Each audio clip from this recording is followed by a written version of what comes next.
Hello friends, स्वागत है आप सभी का आपके YouTube channel Rajesh Sahu keep smiling पर।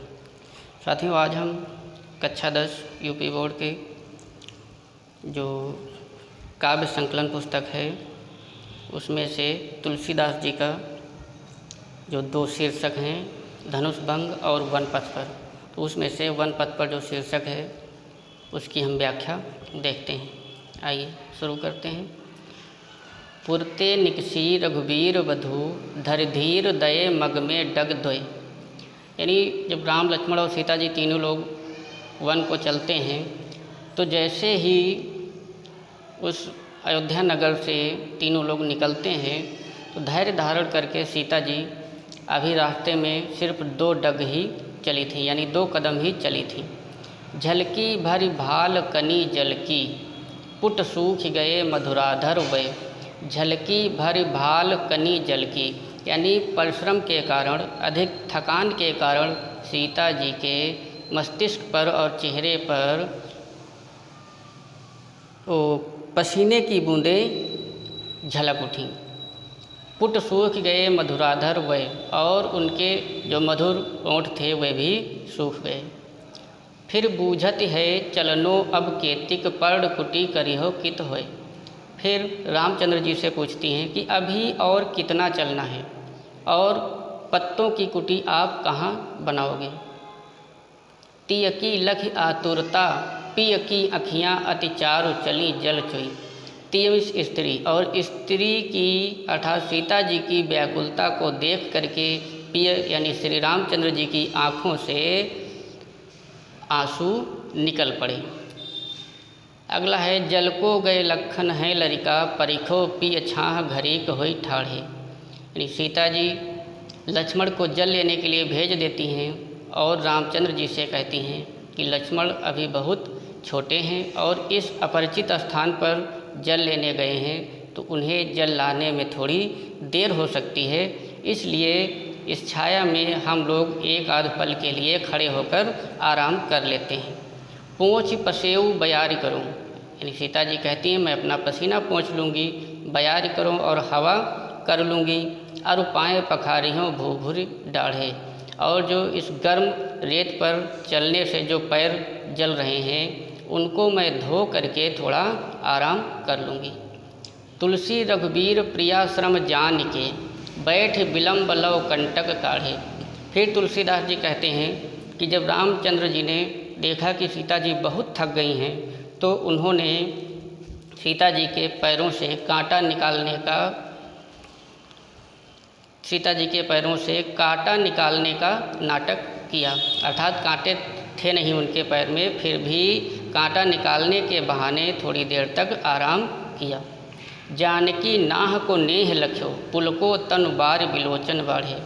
और ऐसा करने पर जब सीता जी ने देखा कि भगवान रामचंद्र जी हमसे इतना अधिक प्रेम करते हैं तो यह देख करके उनका पूरा शरीर प्रफुल्लित हो उठा और उनकी जो आँखें थीं उन आँखों को भी बहुत फायदा हुआ, अर्थात खुशी के आंसू निकल पड़े।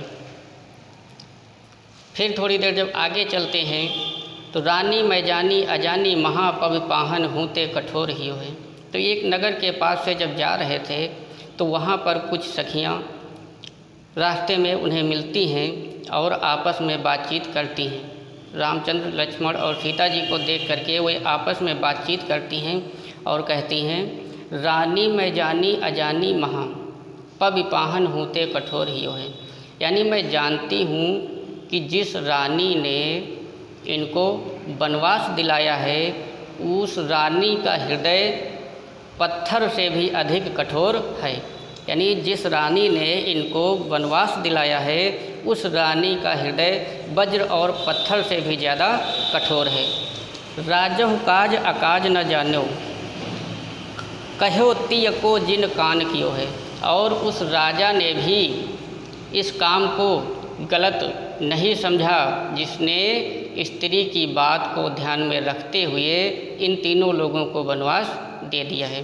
यानी वो राजा भी बहुत मूर्ख हैं जिन्होंने अपनी स्त्री के कहने पर इन तीनों को वनवास दिला दिया है। ऐसी मनोहर मूरत ये बिछुड़े कैसे प्रीतम लोग जियो हैं।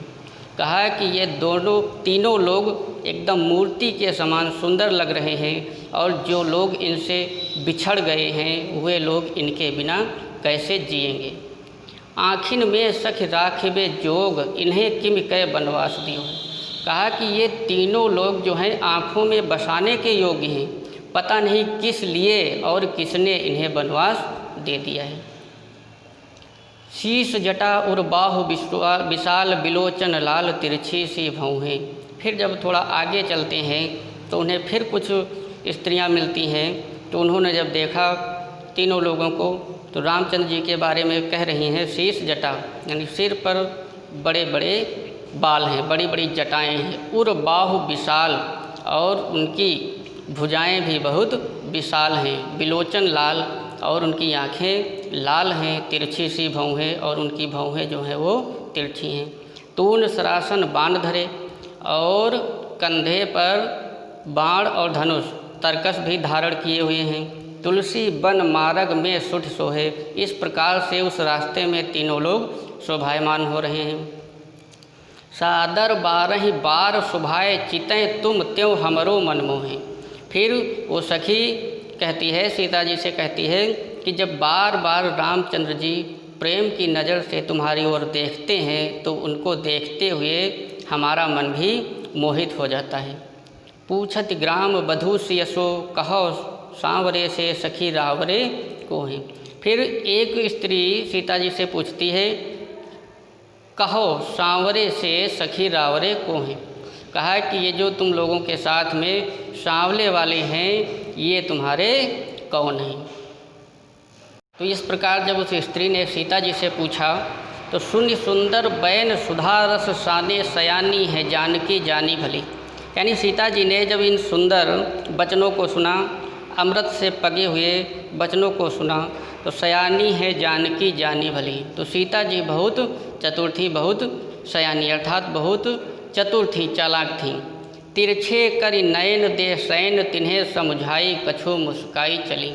अर्थात उन्होंने अपने मुख से कुछ नहीं बताया कि ये कौन है और अपनी आँखों को तिरछा करके हल्का सा इशारा करके ये बताने की कोशिश की कि ये हमारे वो हैं, अर्थात ये हमारे पतिदेव हैं। तुलसी ते ही अवसर सोहें सबे अवलोकत लोचन लाहु अली। तुलसीदास जी कहते हैं कि जब सीता जी ने इस प्रकार से जवाब दिया तो उस समय वो सभी सखियाँ इतना खुश हुई और उनकी जो आँखें थीं तो उन आँखों ने रामचंद्र जी के दर्शन का लाभ उठाया और इस प्रकार से सब खिलखिलाकर हंस पड़ी जैसे अनुराग तड़ाग में भानु उदय बिगसी मनोमंजुल कंजकली। यानी जिस प्रकार से प्रेम रूपी तालाब में सूर्य रूपी रामचंद्र जी के उगने पर निकलने पर जितनी भी कलियां थीं वो सब खिलकर फूल बन गईं। इस प्रकार से उन सभी सखियों ने अपने आँखों का भी फायदा उठाया और रामचंद्र लक्ष्मण और सीता जी का दर्शन भी किया। और साथियों इस वीडियो को देखिए, लाइक करिए और कोई भी शंका या कुछ हो तो आप लोग कमेंट करके भी बता सकते हैं जिस टॉपिक पर आप लोग वीडियो चाहते हो, और अपने मित्रों को भी फॉरवर्ड कीजिए ताकि वे लोग भी इसका फ़ायदा उठा सकें। और हमारे चैनल को सब्सक्राइब करके बेल आइकन ज़रूर प्रेस कर दें ताकि अगले वीडियो की नोटिफिकेशन आप तक बहुत जल्दी पहुंच सके।